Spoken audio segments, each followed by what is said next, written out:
Good afternoon and good morning, everyone. Welcome to this webinar organized by the EEB. It's the second webinar of a series of webinars that we are organizing to shine a light on the best practices both on technology and policies from both sides of the Atlantic, United States and Europe in particular. And I am Davide Sabadin. I'm working as a senior policy officer at the European Environmental Bureau at the Climate and Energy team. And today we have Danielle Manley and Brad Bridgeland as guests. I will introduce them later. Just a few small forwards for those who have not followed the first webinar, which, by the way, is available on YouTube, as this one will be later. We are organizing these webinars as awareness raising activities with the scope of actually focusing on technologies and policies that can deliver in decarbonization of buildings, and particularly on heating and cooling, but an overall decarbonization of buildings. And we are particularly interested in urban areas. That's why we're covering New York City. We thought New York City is a good example because it's quite a big town, and we think that there are some lessons to be learned also for European big cities. So the idea is that if we can make it there, we can make it also in European cities, and there's room for cooperation, surely room for a mutual sharing of knowledge and learning for what's going on in New York City.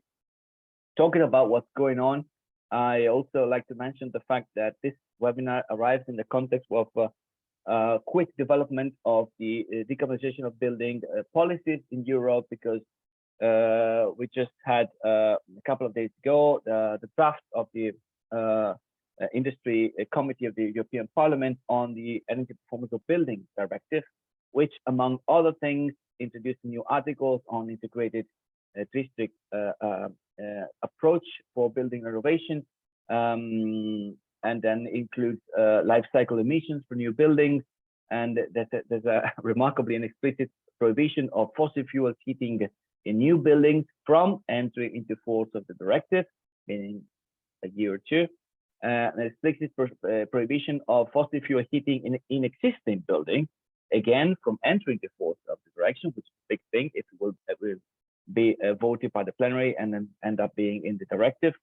And then thirdly, an explicit prohibition of fossil fuel subsidies from entry into force. That was already there, but it's been basically anticipated to the moment of the entry into force instead of 2027.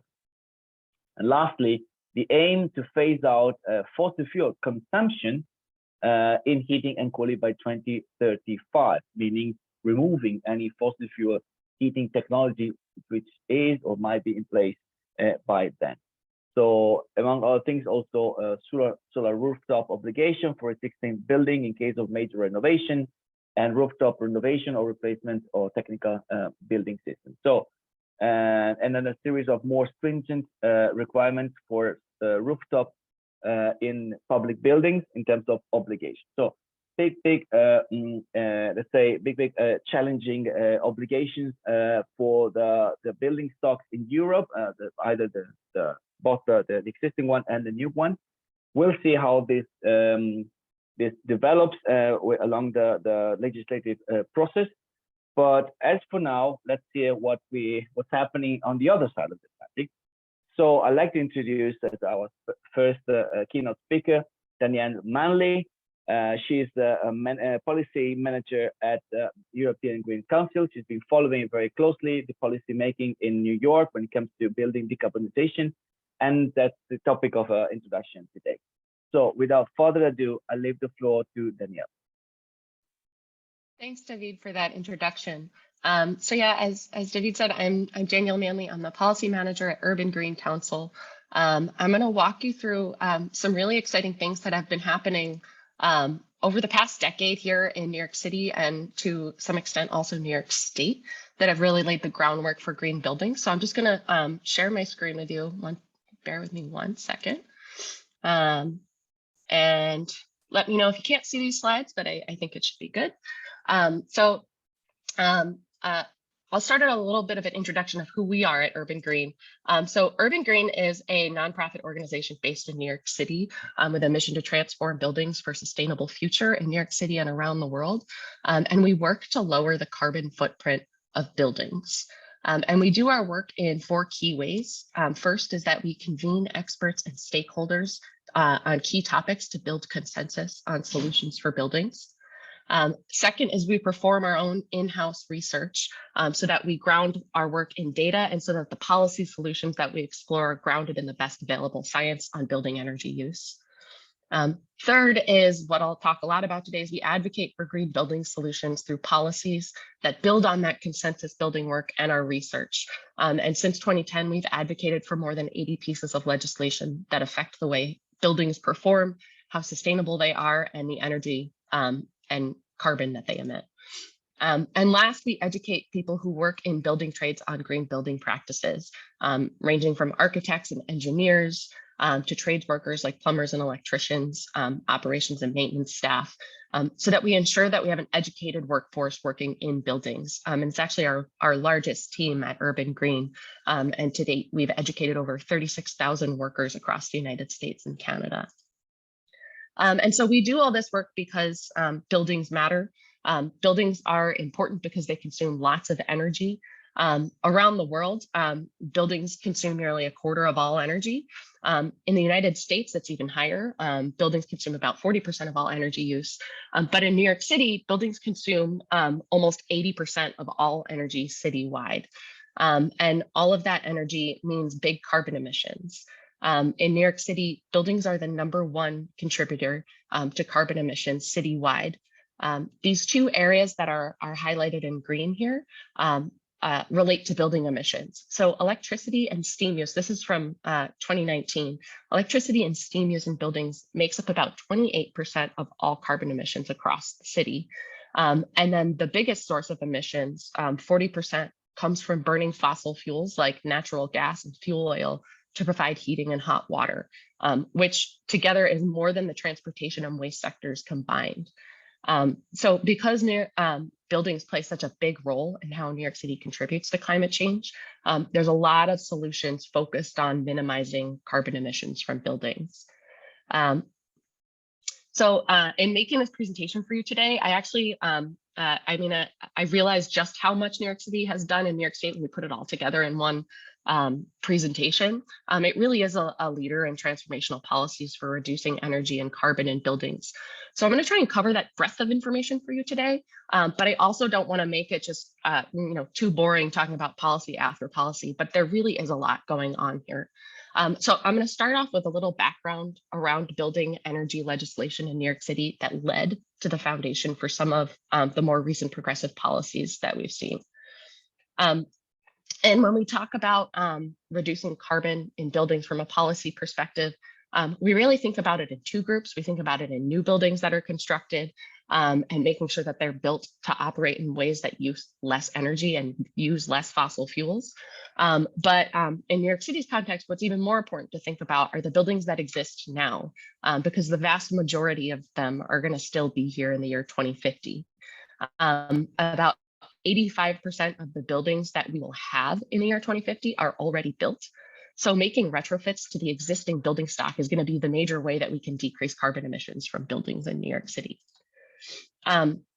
So back in 2009, city lawmakers already saw this need to start managing energy and carbon in buildings. In 2009, passed a series of energy efficiency mandates as part of what was called the Greener Greater Buildings Plan to start us moving in the right direction. And the first of those was that New York City adopted a new local energy code, and which is the base standard of requirements for how buildings are built and designed to use energy. These were made more efficient, they were made local to New York City, and also applied to major renovations of existing buildings, where the energy code usually only governs new buildings. This was a next step to make requirements for the existing building stock. And since 2009, New York City Energy Code updates over the last 10 years have continued to push buildings towards improved energy efficiency and building performance. But at that same time, a few other things passed to help lay the groundwork for our knowledge of how buildings are using energy. So the first is benchmarking. Large buildings in New York City over 25,000 square feet are required to monitor and report their annual energy and water use. This is a process called benchmarking, if you're not familiar with it. And the data submitted through the benchmarking process has given us a good foundation to understand how large buildings are using energy over time. The reason behind this is that you can't manage what you don't measure. And this is an important step because building owners now have awareness of their energy use. And from a city manager perspective, they're able to see as a whole where buildings are at to track progress over time. The second thing that passed were requirements for energy audits and tune-ups in very large buildings over 50,000 square feet. They're required to perform these two things every 10 years. So the energy audit systematically looks at the way that a building uses energy and recommends strategies for the building owner to save energy. And it also gives them an estimate of their costs and their payback. And then those buildings also have to perform what's called retro commissioning or tune-ups, which means taking a very deep look at the building's base systems and confirming that they're operating as designed and as efficiently as possible. Through this process, people often find maintenance errors, operations errors that have like easy and relatively low cost fixes, but can amount to big energy savings. So under the law, building owners are required to make improvements that are flagged, improvements that are needed that are flagged through this process if the equipment's, for example, not installed properly or performing well. And then third, a law regarding lighting upgrades and submetering requirements passed in New York City. So lighting makes up about 18% of all the energy used in a building on average across the city. So this law requires that many buildings make lighting upgrades to meet the current energy code standards, regardless of whether they were doing a renovation or not, by the year 2025. And the second thing this law required was also submetering in commercial tenant spaces. And this is a big deal, especially in New York City, because we have these very large skyscrapers that have commercial tenants that really govern how the building uses energy. There's only so much that the building owner can do when you have a tenant that is a bank with large data centers, for example. So this law required submetering in commercial tenant spaces so that more knowledge could be gained around how commercial tenants were using energy in New York City. Alongside those things, since that time, along with the rest of the world, New York City has, by law, committed itself to reducing carbon emissions 80% by the year 2050. And this isn't a target just limited to buildings. It's for a citywide target for everything that we do. But because buildings are such a large contributor to citywide emissions, they play a huge part in how the city plans on meeting this target. This was another piece of legislation that really binded New York City to commit to lowering carbon emissions and committing, in effect, buildings to being a part of that. And then the last kind of foundational policy I'll highlight is that two laws were introduced to phase out the most polluting of fuel oils used in boilers in New York City, fuel oil number 6 and number 4. Not only do these emit lots of carbon emissions, but they also emit other pollutants that are harmful for the people who are living in buildings. And so the phase out for fuel oil number 6, the heaviest of polluting oils, already happened in 2016. And then another law also is requiring the phase out of fuel oil number 4 by 2030. And something exciting is happening right now. There's been lots of talk in recent years that in order to meet these climate targets I just outlined, this timeline should be accelerated for fuel oil number 4. And actually just last week, a new city council bill was introduced to accelerate that timeline to 2025. So these things that were passed almost a decade ago are being pushed even further today. And so the thinking behind all of these laws, for the most part, was that if owners knew how much energy that their building was consuming and have basic requirements to audit and update their equipment, requirements to phase out heavy polluting fuel oils, that emissions from the building sector would drop. And we have seen that. We work with the City of New York to release a report on the benchmarking data that buildings submit every year. And last year, we did an analysis on 10 years of benchmarking. And we found that since it began, emissions fell about 23% among all buildings that regularly benchmark, which is really great. It's really good progress. We're excited to see it. We looked a little deeper into the reasons behind this decrease. The two main reasons were that the electricity grid is getting cleaner over time. So in emissions accounting in New York City, buildings account for the electricity that they consume and the carbon content of that electricity, which is why we talk about that. Not everywhere does accounting like that. But so a big reason for the drop was a greening electricity grid. And then the second reason was really those two laws that were phasing out fuel oils, number 6 and number 4. We did see a minor contribution, around 30% from energy efficiency in buildings. But to get to 80% reduction, we really need to get buildings to focus more on energy efficiency. And so in 2018, many groups, including Urban Green and lawmakers from around the city, got together to figure out a next step. And that's how we got to one of New York City's most notable pieces of legislation, Local Law 97, which sets carbon caps on large buildings across New York City. So Local Law 97 was the centerpiece of a collection of laws that were passed in 2019. These laws together are collectively referred to as the Climate Mobilization Act. There are about 4 or 5 laws that passed together. I'm just going to dive more deeply into Local Law 97 because it's really interesting, it's really ambitious, and it's really the first of its kind in the world. So it's a building performance standard that sets carbon caps on most large buildings starting in the year 2024. Those caps become stricter over time with phased compliance periods until the year 2050. It includes a handful of flexible compliance options that building owners can use to stay below their carbon caps.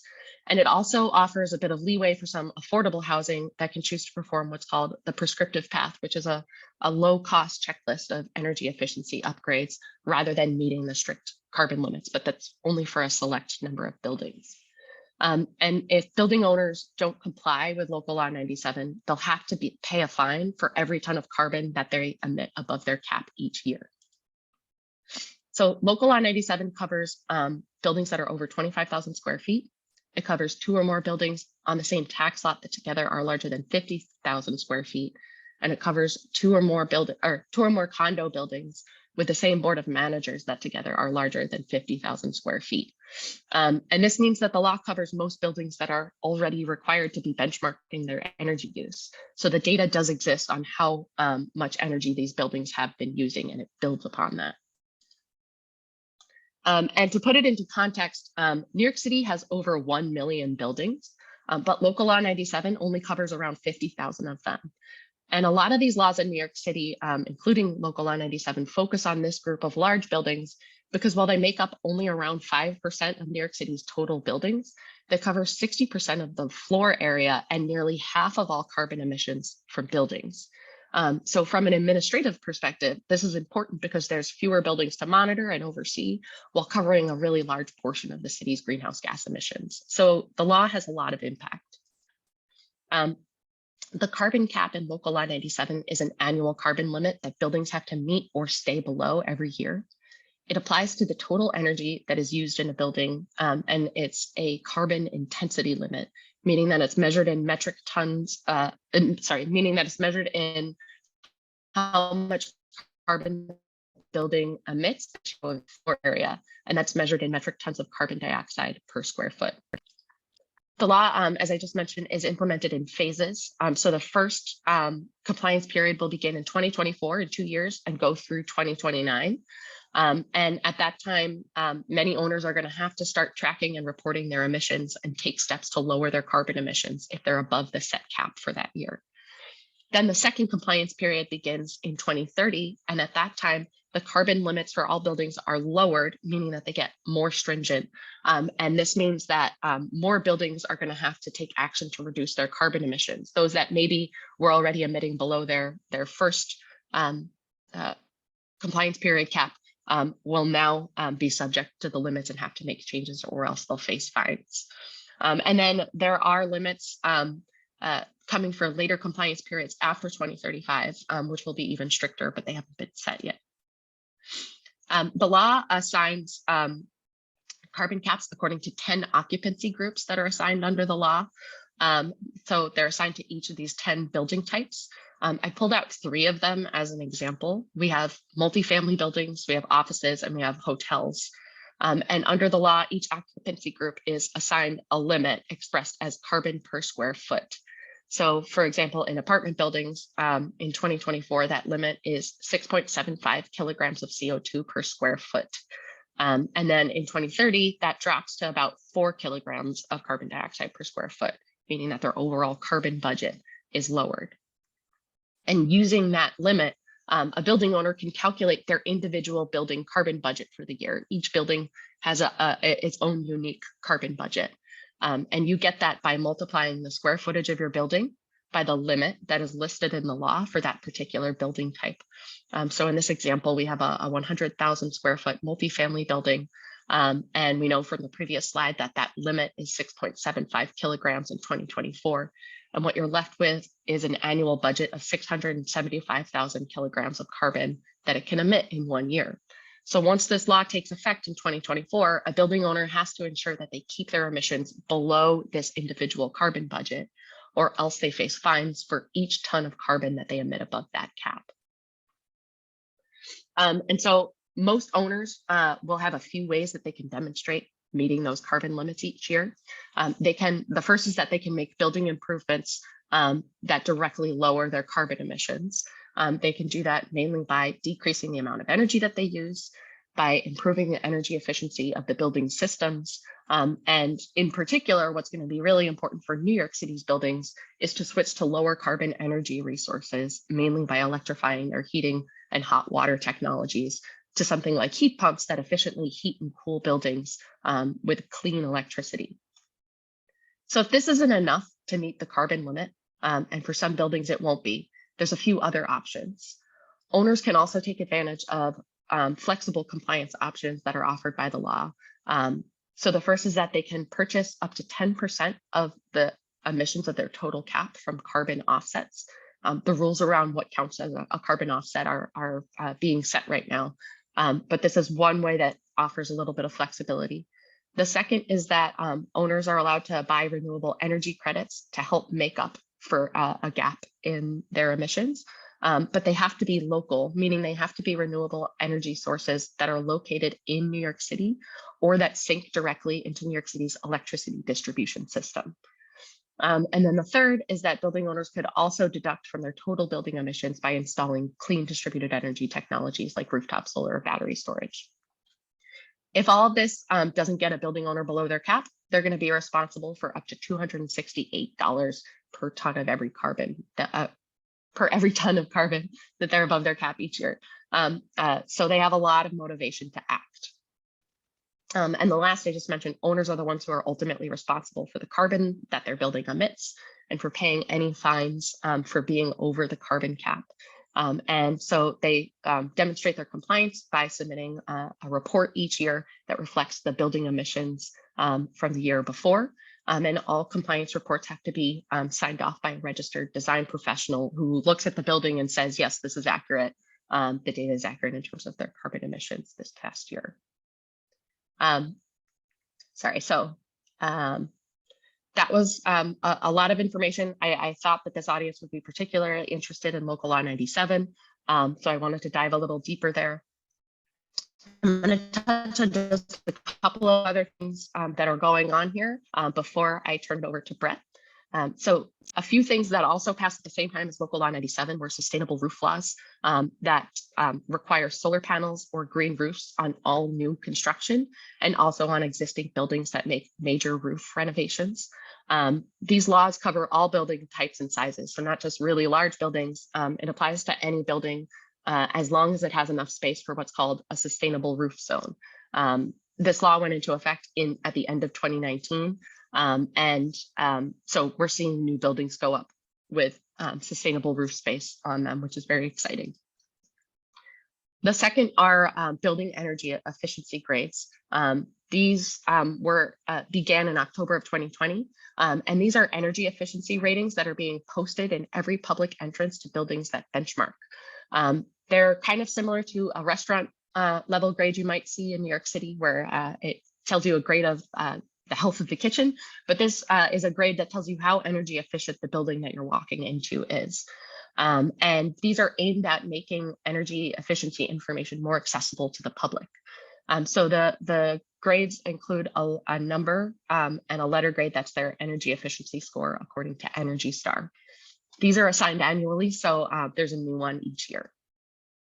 And then the last thing I wanted to highlight that happened in 2019 was a law allowing PACE loans in New York City to help owners finance retrofit projects, which can be very expensive upfront.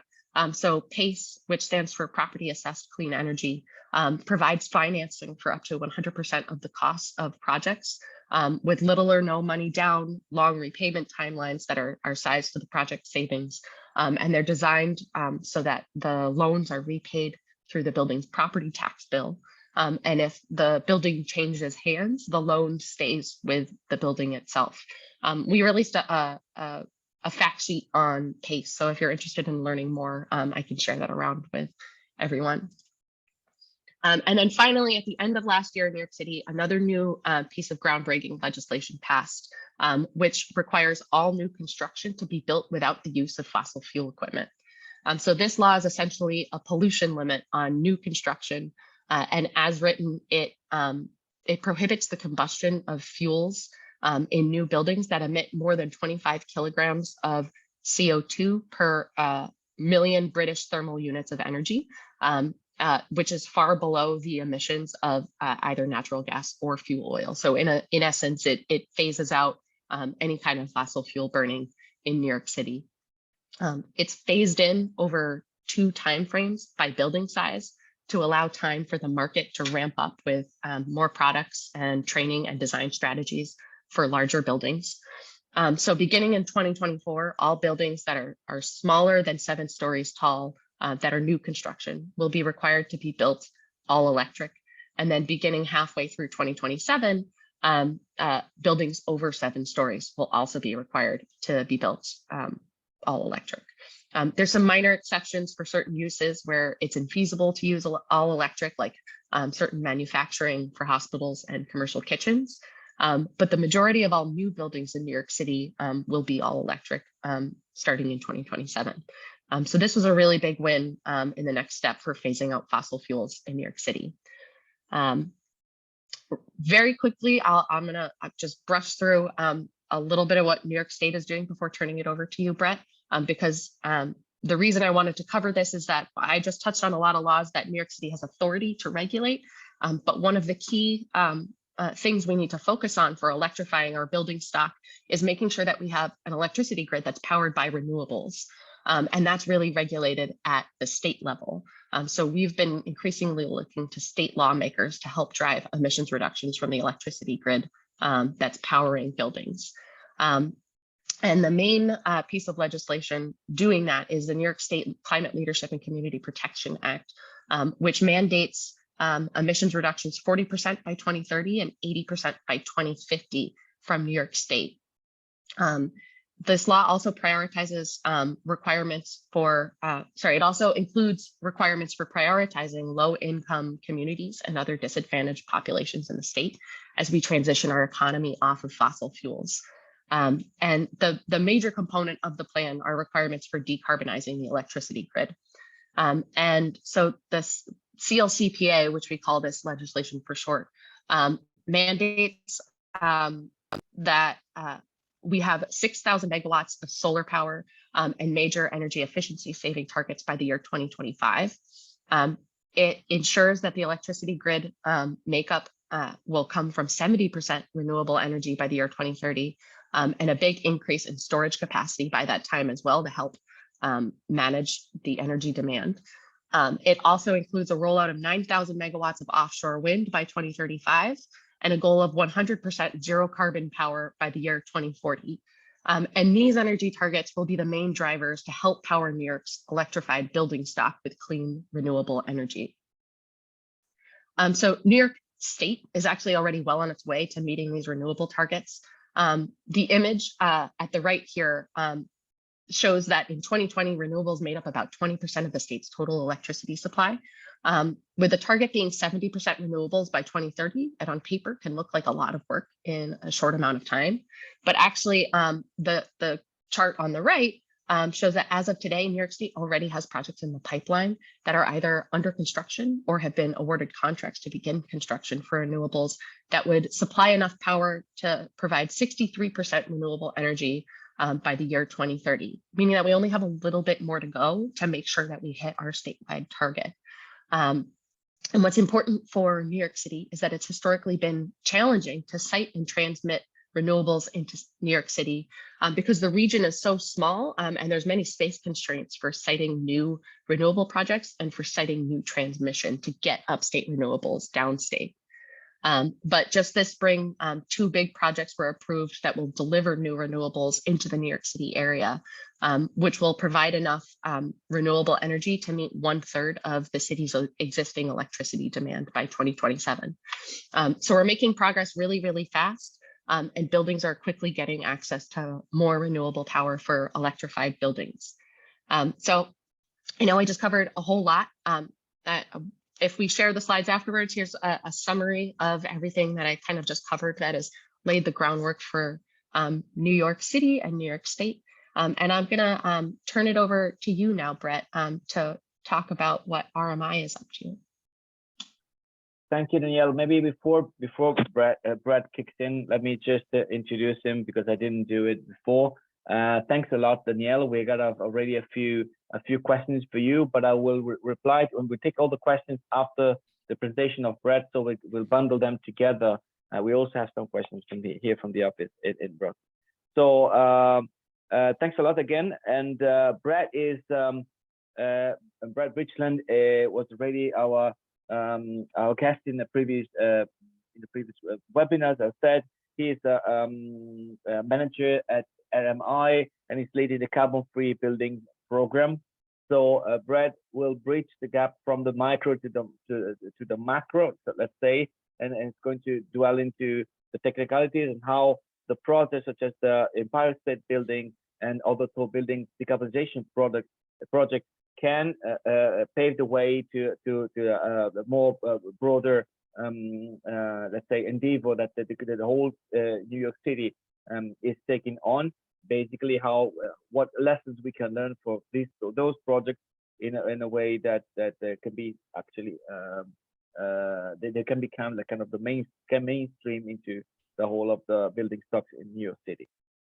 So thanks again, Brett, for being with us again today. And before I leave the floor to you, just a reminder: please do use the question and answer chat that you have there to ask questions to the panelists. We'll just put the question to them at the end of the presentation. Thank you. Brett, the floor is yours. Excellent. Thank you, David. And Danielle, thanks for that great presentation. That I learned a few things myself. There's so much going on.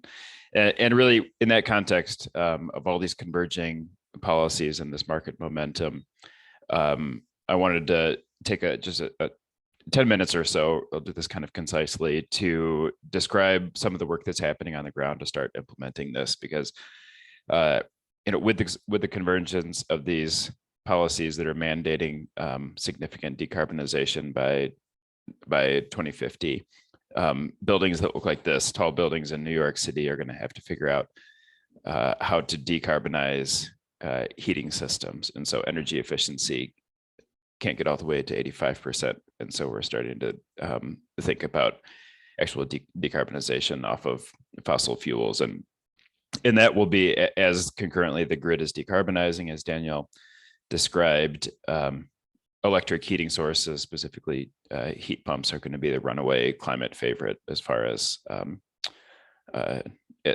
climate-friendly heating sources. And in fact, they already are today based on New York's grid mix. And so in that context, NYSERDA, which is New York State's energy efficiency office, has launched this really exciting program called the Empire Building Challenge, which I'll describe here, to try to figure out how to decarbonize these tall buildings. These are a challenging building type, potentially, but what we're finding is that it can be done.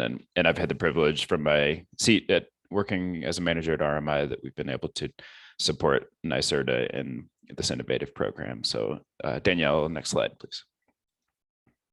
And so the premise of the program is this: it assembled, at least in the first cohort, 10 of the largest real estate owners in New York City who have committed to decarbonize at least one of their tall buildings in their portfolio. And altogether, these companies that are listed here on the right represent across their portfolio something like just alone 5% of the New York real estate sector, or something in that magnitude.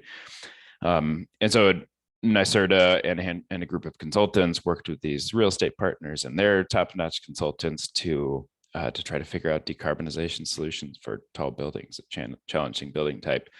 And what I'll describe here is sort of calling it a heuristic that's emerging from this program. And we're giving it a name: resource efficient decarbonization, which is a technical and economic approach to transition these buildings off of fossil fuels. Next slide. So today in these tall buildings, there's a certain amount of, on the left, fossil fueled heat capacity. There's a certain size of heat generation equipment, and typically that's going to be like, there are some fuel oil boilers out there, as Daniel described, but there's also a lot of natural gas boilers, and there's district steam, which is fossil fueled today. And so there's a certain capacity that's heating these buildings. And then there's a certain size or capacity of heat pump, which is going to be technically and economically feasible in these buildings based on the space that's available, roof space or otherwise, as well as considering sort of the economics and utilization of the capacity of heat pumps. And there may be a gap between those two. So it's in most cases not simply a matter of ripping out your boiler and replacing with an equivalent sized heat pump because it doesn't fit or it's not economical. So to bridge the gap between those two, what we're recognizing from this program is that there are a number of steps that can and should be taken to enable decarbonization of heating. And those steps are comprised of reducing load, energy efficiency, of course, and optimization of systems. And then there's some compatibility work around reconfiguring systems so that they are compatible with heat pumps. And part of that is enabling heat recovery so that heat that may have been exhaust and so-called free cooling for the engineers out there previously can be recovered and stored, and loads can be leveled out so that we can limit the size of equipment. And then heat can be stored to shift across a day, again, to level out loads and to take advantage of otherwise wasted or rejected heat. And so these enabling steps are part of what makes decarbonization possible in tall buildings. Next slide. And then we can talk about replacing that fossil fueled generation. And for these tall building types, these are tall and complex buildings. They may have multiple systems. They may have central systems. They may have distributed. It's not a one size fits all solution. There's a whole taxonomy of heat pumps, some of which are centralized, some of which are distributed, but connected to sort of central distribution. Some of them are sort of standalone through the wall type. Some of them are air to air, air to water, water source, ground source, wastewater source. There's this whole taxonomy of heat pumps that are arising today, and we could spend a full webinar or two just talking about the sort of taxonomy of heat pumps that are out there. But it's really about assembling all these pieces to solve the specific challenges of a building, and ideally feeding these into a hydronic, a water-based thermal network system, which can allow plugging in multiple of these technologies to sort of assemble the thermal network required to meet these buildings' heating needs. Next slide. so what we hear is what we have here is this graphical representation, the super graphic of this whole range of things that are going to be required to solve these buildings' decarbonization. And like I said, some of them are in these enabling steps of reducing loads and reconfiguring systems, transitioning off of steam distribution within buildings or high temperature hot water to lower temperature hydronic, or in some cases air-based systems that are compatible with heat pumps, integrating heat recovery and thermal storage, and then ultimately replacing that fossil generation when the time is right, as far as the building's evolution with heat pump heating solution, heat generation, and it may involve connecting buildings, sharing heat across buildings, or with central shared district scale solutions as well. And that's an area, frankly, there are others in Europe. Some of the European markets are far ahead of New York, and we can learn from solutions that are happening across the Atlantic and bring them to New York. So there's a whole range of things. It's somewhat complex, but next slide. Probably the most important theme that we've seen across these buildings is this step, this explicit action of developing a strategic decarbonization assessment. So the traditional approach of doing an energy audit, doing isolated project interventions has worked for things like lighting, where it's very quick project paybacks. There are financing offerings and solution providers that have figured that out. A strategic decarbonization assessment takes a much longer view of the building's evolution. It identifies future cash flows. It identifies the triggers. This is an important piece. Like, when are there going to be major investments? When is there going to be major tenant turnover, change of ownership, building repositioning, replacement of major capital assets, because or envelope upgrades, because those are the triggers when we can start to make major shifts towards systems that will enable full decarbonization by 2050. And without this step of this strategic decarbonization assessment, this long purview, this sort of decision tree for these complex building types, it's probably not going to happen. And so explicitly mapping out the pathways to get to decarbonization over time is going to be really important with these tall buildings. Next slide. So again, this is meant to be just a really sort of brief overview. I did a few weeks ago give a longer webinar that went through some of the example projects from this first cohort of the Empire Building Challenge. We have a bunch of resources that are up on NYSERDA's websites, including deeper case studies on the first 4 buildings that got significant funding, $5 million a piece, to start implementing these transitions. Detailed playbooks on a handful of the building that describe the project economics and sort of the investment aspects of it. And we're continuing to establish this knowledge base of lessons learned from decarbonizing these tall buildings, which I think are engineering concepts that are quite universal and would apply to a lot of European contexts as well. And so encourage everybody to check out these resources. This is meant to be globally applicable. And then next slide. Oh yeah, we even some political celebrities have helped sort of tout the solutions that are emerging from here. So one more click, next slide.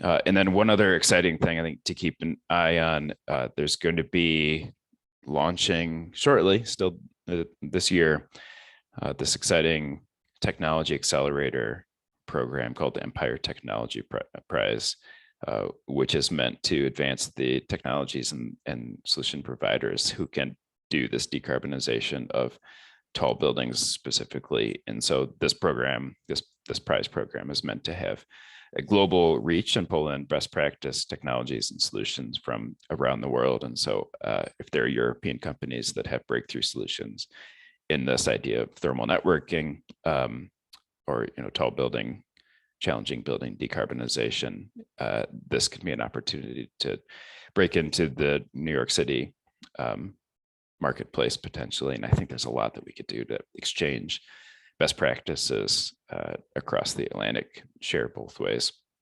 So stay tuned for that if you're connected with sort of emerging tech world. Would love to connect with you and talk about opportunities to share that. And let's see, next slide. I might have one more. Yeah, just some contact information. Like I said, especially if you're connected with technology companies or solution providers, I love having conversations to find those best practices and find ways to plug those into the Empire Building Challenge. We've got a new cohort of projects which should be announced shortly, and then we're continuing to build this database of case studies and best practices. So that's a concise version of a longer presentation that I gave a few weeks ago. And I think at this point, Debbie, we can probably open it up for questions. Yes. Thanks a lot, Brett. Thanks a lot, Neil. These were two very interesting and very detailed presentations. I think we all have learned a lot about what's happening on the other side of the pond. We have a few questions, and myself have a few questions for both of you, but I'll start with the first one for Danielle. And Katia from the Netherlands asks to Danielle, she says, very interesting that New York City has committed to 80% carbon reduction in 2050. How is this viewed in relation to the Paris Climate Agreement, which is often interpreted as 95% reduction in 2050?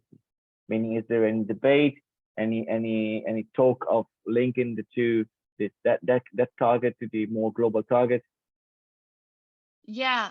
So when New York City enacted that law, I think the 80 by 50 target was what at the time was generally seen by many around the globe as what was needed to hit 2 degrees of warming, or limit to 2 degrees of warming at the time.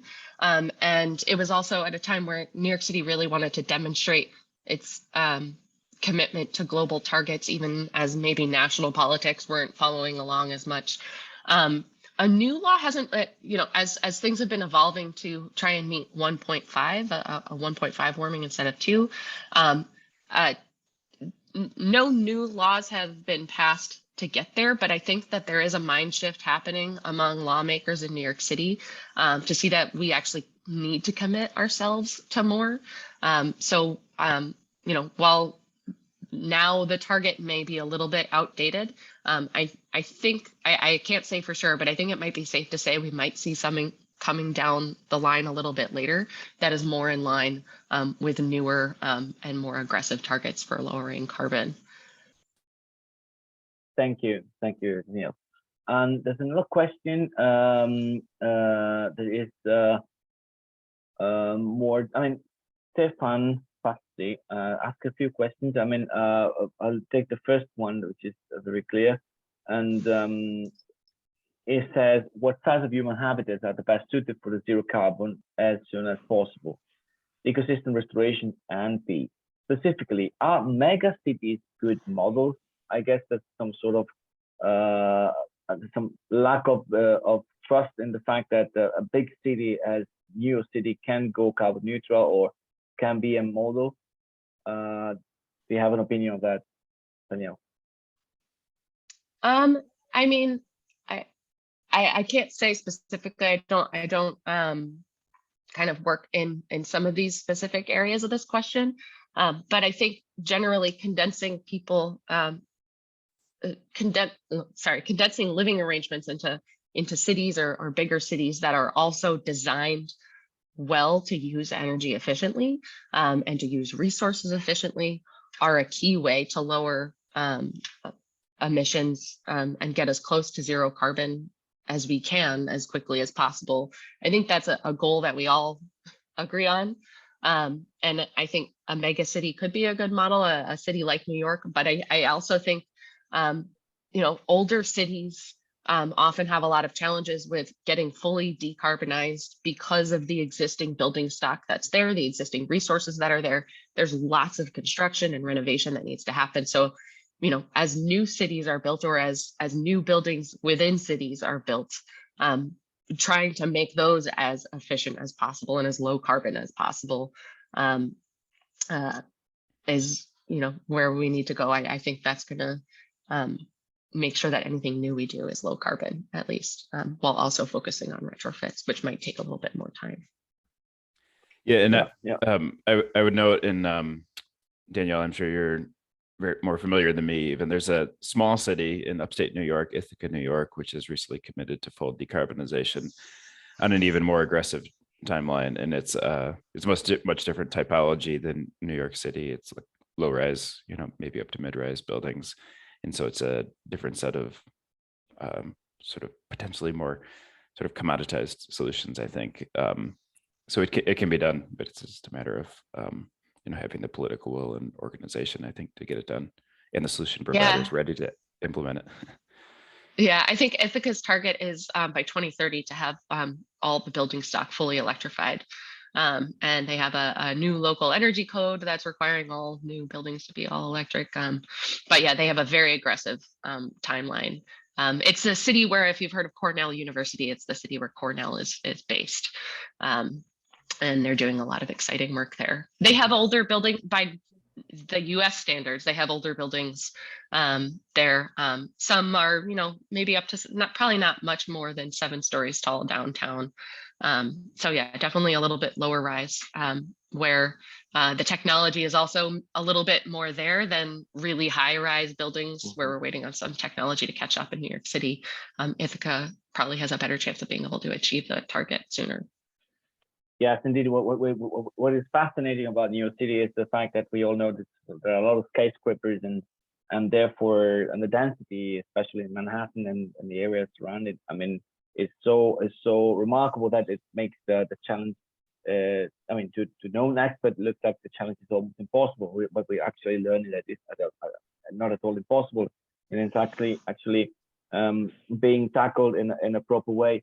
There's a question for Brett, and which is a technical one. How do you intend to prepare the existing oversized central heating installations, radiators, and heat exchangers in the substation to actual heat demand on the building after the thermal renovation takes over? Yeah, this is there's a lot in that question, if I'm sort of understanding it correctly, because we do see it, looking at these buildings. I think most engineers would recognize that a lot of systems do tend to be oversized, or sized to meet or exceed the sort of outlier peak heating conditions that might happen during a polar vortex, like an extreme cold weather event. And so one thing I didn't exactly dwell on in the presentation here is that if for some of these buildings, it may be advantageous to solve those extreme conditions separately over time. And so there's going to be a certain amount of heating capacity, which makes sense to do now, like as soon as possible. And we've seen examples where, heat pump systems have been installed to meet, say, 85% of buildings load today, and it's highly economical. And that remaining 15%, which is a relatively small number of hours per year, stays on the legacy heating system for some time, until other technologies come along, or until it makes sense to add, say, thermal storage solutions or other auxiliary clean heat solutions to solve those. And so I do think solving for the majority of the problem separately from those outlier conditions may make sense in some of these situations. But I do, on the topic of heat exchangers and radiators, there are, I don't want to sort of understate some of the challenges that might happen in the spaces, and so radiators within the spaces may need to be replaced because they're designed for steam or high temperature hot water, and heat pumps really should operate at lower temperature heating supply. And so that's why identifying triggers in the life cycle of a building, for example, tenant turnover is a huge trigger. Like once you're renovating a space, don't renovate it for the system that was, renovate it for the system that you want the building to evolve towards. And similarly, as you know, if there are envelope renovations that have to come along, I don't think Danielle mentioned, like there's a law that building envelopes have to be inspected every, I think it's 10 years. And that may cause triggers for building envelope upgrades, which is an opportunity to reduce loads. And so two of the winners in the Empire Building Challenge actually included overcladding. So actually putting a new skin over the building, which reduced heating loads by something like a third. So there's a whole range of solutions. Like I said, I think those enabling steps of reducing load, heat recovery, thermal storage are equally important, if not more important, to decarbonizing these tall, challenging building types before even considering replacement of the fossil heating generation. So if I get it right, Brett, your solution is like first reducing heat demand, second reducing the heating, changing the heating system, and resizing it to shrinking it, and eventually having a hybrid system or a backup system for extreme weather events in case this is not doable with heat pumps or electrification of the building. Is that correct? Exactly. Easy. Oh, okay. Easier said than done, sure. And we have a question for another question for Danielle. It's about money. So can you tell us what the state and the city have laid down in terms of incentives, grants, or public funding for the new renewable capacity? Because you presented some astonishing figures, like 70% renewable energy by 2030, electricity at least by 2030, and 100% by 2040, which is quite, remarkably more than what the European Union has committed to. And so how's this working? Are there incentives or grants or feed-in tariffs, or what is there to facilitate all this? Yeah, so at the building level, there are, so there's the PACE program that I mentioned that's available for building owners to finance those retrofits. And there's also incentives from NYSERDA, which is what the state entity that Brett has been talking about, a variety of incentives through the state's clean heat pump program that gives to utilities to offer people within their service area territories to fund electrification projects in their buildings. And I think I'm not sure if your question is specifically asking about financing for the renewable energy sector as a whole, or building specifically, but for building specifically, what's exciting about the NYSERDA clean heat pump program, well, it can be exciting, but also is a sign that we need even more funding. Con Edison, which is the utility provider that services New York City, was given a certain amount of money to fund heat pump projects in line with the timeline that New York State sees we need to electrify buildings in the next 6 years. Con Edison just used up their entire pot of money that they had for 6 years in the first 2 years of the program. And so that meant that many more people were really interested in electrifying their homes or their buildings than was anticipated. So they're looking for new ways for the state to provide more funding to help finance, to give incentives to people who want to retrofit their homes with electric heating and hot water.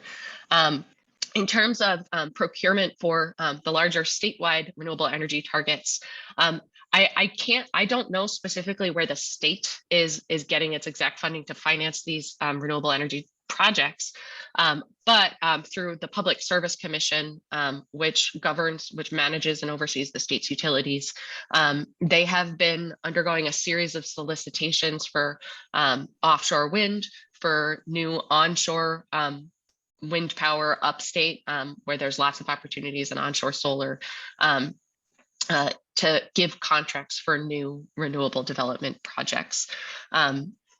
I don't know personally the specifics behind a lot of that. I wish I did, but if there's interest, I can try and point whoever asked that question in the right direction to find some more information. Thanks, Danielle. Actually, we have a question from Islen from Portugal. She says, we're building on what you're saying on the building level incentives that you mentioned during your presentation. So you said that up to 100% cost grant, if I'm not mistaken, that you pay back through the building tax. Loan. Okay. Yeah. It's a loan. Sorry, it's a loan. So is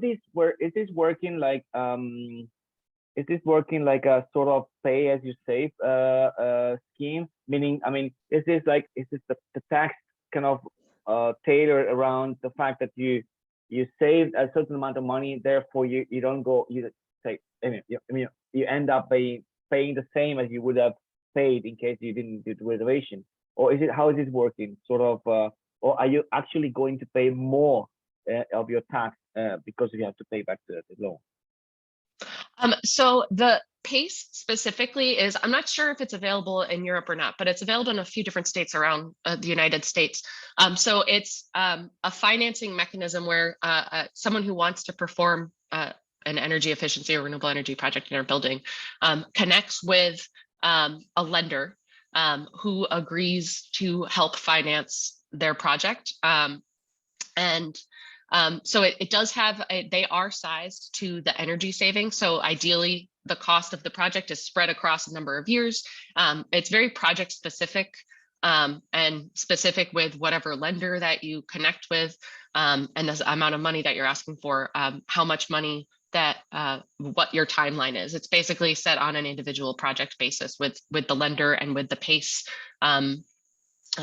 government entity that's overseeing it. So the idea is that your energy savings help to pay back your loan over time. One thing that can be a challenge that we're seeing, a little bit of a challenge, we need to do a little bit more lender education, is that for PACE projects, they actually have primary lien for repayments, meaning that rather than the mortgage, that if you're going to get a PACE project, your primary lien goes to the PACE project before your mortgage. So you actually need permission from your mortgage lender to get PACE financing, which can be a challenge. It means that we need to spend time educating mortgage lenders on the value of energy efficiency projects, and that the certainty that we have that whoever they allow to take that project, that they'll be able to pay it back and still pay their mortgage. So we've seen that be a little bit of a big hurdle, but PACE exists around other areas of the country, and it just means we need to spend more time educating lenders here in New York City on the value of these financing projects. Thanks, Daniela. It's very interesting because we have recently been in a summer study of the European Council for Energy Efficiency Economy, which is the twin organization of the American Council for Energy Efficiency Economy, where some presenters from US actually introduced the scene of this pay as you save mechanism that are kind of spreading out through, adopted by being adopted by more and more utilities in the US, and actually looking how to kind of finance renovation without building on the fact that there's you have some savings and you can pay back in the bill, but also, as you say, getting rid of the problem that someone might not be in a position to pay back anymore because they either lose the job or they change they move on, they just like move to another apartment, and therefore what do you do? So there's an interesting development there. We might have an upcoming webinar on that. But for sure, what we have, and I'm making a link here, our next webinar will be a deep dive in the Italian system on how to finance renovation, which is very interesting because it gets rid of the upfront cost for the owners and solves the tenant-owner dilemma, among other things. I have a couple of questions actually, and one is actually you said that it's very interesting for what you said that the polluter pay principle is actually enforced, because if you exceed your CO2 emissions, you pay a fine of $268 per tons of CO2 in terms of you as the owner of the building, and it is based on certification made by professionals. Questions.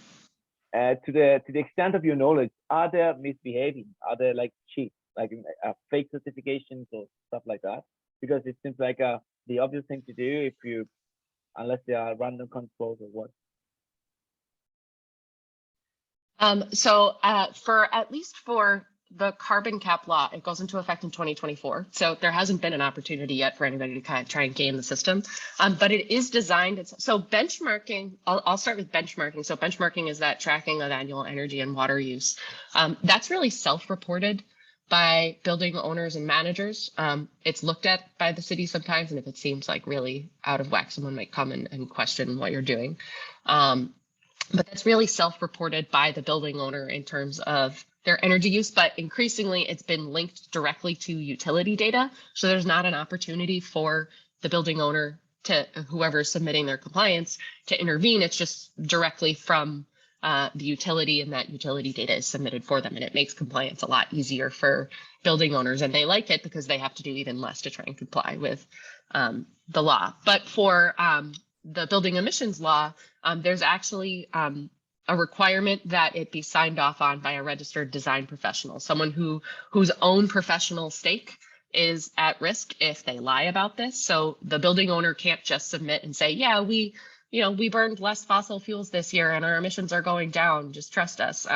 Someone else has to come in and sign off and say, I am authorized to sign off on this. I'm a professional in this field. And I'm putting my own professional license on the line by authorizing that this information is accurate and true. So it's in there to try and prevent that. And I think that there's also I forget what the amount is, but there's a very steep fine if you're caught lying. So there are random checks. Sorry, I'm not sure if you're muted. Sorry, therefore there are random checks on this certification. There will probably, yeah, I'm not sure that the process hasn't been lined out yet for the carbon cap law. The exact way, I think that it may be random. I'm not sure. There's an entire office that's been set up at the Department of Buildings in New York City to oversee implementation. So they will have staff on hand who's going to be looking at and auditing some of the submissions, whether it be random, whether it's, this looks out of sync with what your submission was last year. We want to take a deeper look at it, okay. But there are ways to review it. Thanks. The last question we still haven't replied to is the one about, can you tell us, it's actually about the timeline. So can you tell us about the actual limit in the timeline and what base year are they calculated? I mean, the reduction and the emissions reduction. You showed a timeline like with different, different.